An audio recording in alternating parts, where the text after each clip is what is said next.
நினைவுகளாக மட்டுமே நகர்ந்துவிடவில்லை. வலிகளும் வடுக்களும் ஆறா துயர் நிறைந்த எம் தாயக மண்ணின்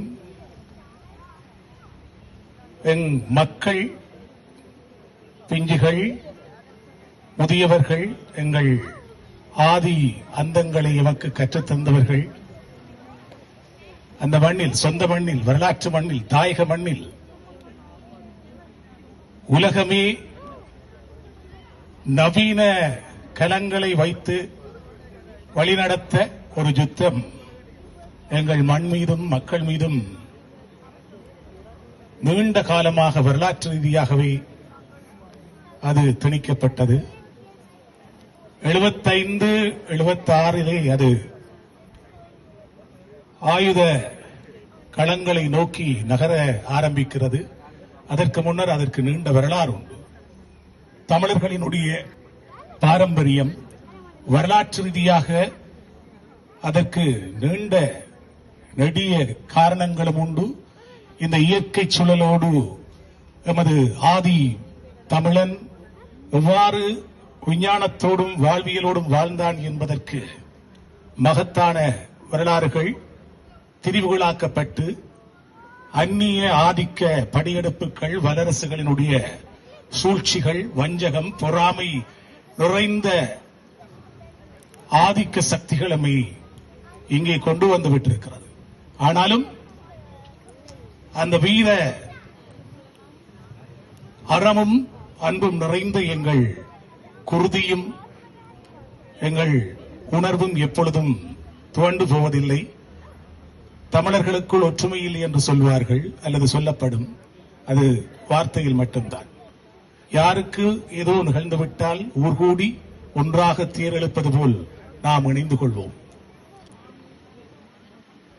முள்ளிவாய்க்காலில் முடிவின் உச்சத்தில் அதனுடைய மணித்துளிகளை நான் இங்கு சொல்வது பொருத்தமில்லை. இதற்கு அந்த உணர்வுகளோடும் உயிரை கொடுத்தவர்களும் உயிரை கொடுத்த உறவுகளினுடைய சிந்தனைகளும் அந்த உணர்வுகளுக்கு நாங்கள் நிற்க முடியாது. ஆனால் நான் சொன்னது போல அந்த எங்கள் சொந்தங்கள், எங்களோட பக்கத்து வீடு என்ன என்றாலும், காய்ச்சல் என்றாலும் என்ன என்றாலும் ஓடி வந்து உதவுகின்ற எங்கள் மண்ணின் மக்களினுடைய அந்த அறம், அது எதிரியாக இருந்தாலும் சரி, இல்லை துரோகத்துக்குள் இருக்கக்கூடியவர்களாக இருந்தாலும் சரி, தமிழருடைய மரபும் அதுதான். ஓடிச் சென்று அவர்களை முதலில் உயிர் காக்கின்ற தன்மையைத்தான் அறம் சார்ந்த சூரியத்தேவனும் வழிகாட்டி நின்ற வரலாறுகள் உண்டு. சந்தர்ப்பத்தை வழங்கி இருக்கிறது காலம்.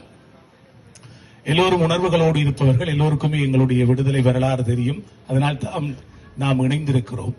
இங்கு நான் புதிதாக எதையும் சொல்ல தேவையில்லை. ஆனால் ஒன்று சொல்லலாம். இன்று இந்த உலக அரசியல் மாற்றங்கள் மாறிக்கொண்டிருக்கிறது. நாங்கள் நினைவு கூறுகிறோம், மீண்டும் எங்கள் பணிகளுக்கு செல்ல வேண்டிய சூழல். ஆனால் இந்த அரசியல் சூழலுக்குள், மாய வலைகளுக்குள் எங்கள் விடுதலையினுடைய அந்த வீச்சையும் அதனுடைய மூச்சையும் நாங்கள் எங்குமே மலங்கடிக்க விட்டுவிடக்கூடாது. அதற்கான ஒரு நிழலாக, நிஜமாக இந்த மரங்கள் சாட்சியாக இருக்கிறது வேல்ஸ் மண்ணிலே. இதை நாட்டியவர்கள், அதற்கு முன்னோடிகளாக இருப்பவர்கள் எல்லோரையும் தலை வணங்கி வணங்குகிறேன். எங்களுக்கு கடமைகள் முடியவில்லை. சூரியதேவன் சொன்னது போல அவரவர் கடமைகளை நாம் செய்கின்ற போது எல்லாம் ஒன்றாக கூடி வரும்.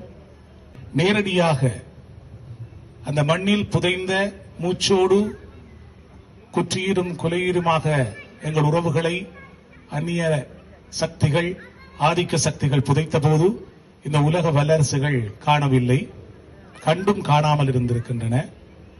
மீண்டும் மீண்டும் உலக அல்லது பிராந்திய அரசியல் மாற்றங்களுக்குள் நாங்கள் விழிப்போடு இருக்க வேண்டும் என்று கேட்டு தெளிவான வரலாற்று பாதையை நாங்கள் எப்பொழுதும் வடிவமைத்துக் கொள்ள வேண்டும். முள்ளிவாய்க்காலில் தங்கள் இன்னுயிர்களை அநியாயமாக கொடுத்த எங்கள் உறவுகளுக்கும், விடுதலை மூச்சை, உயிர் பொருள் ஆவி அத்தனையும் தமிழீழ மண்ணுக்கு என்று அந்த மண்ணை கடைசி நொடியில் அள்ளி நெஞ்சில் அணைத்து வைத்து நஞ்சருந்திய மாவீர செல்வங்களுக்கும் தலைவணங்கி ஒரு சிறுதுளியாக இந்த புலத்து காற்று வண்ணில் இருந்து என் குரல் என் மண்ணை தொடும் என்ற நம்பிக்கையில் ஆழத்தில் இருந்து அகவணக்கம் செலுத்தி விடைபெறுகிறேன். வணக்கம்.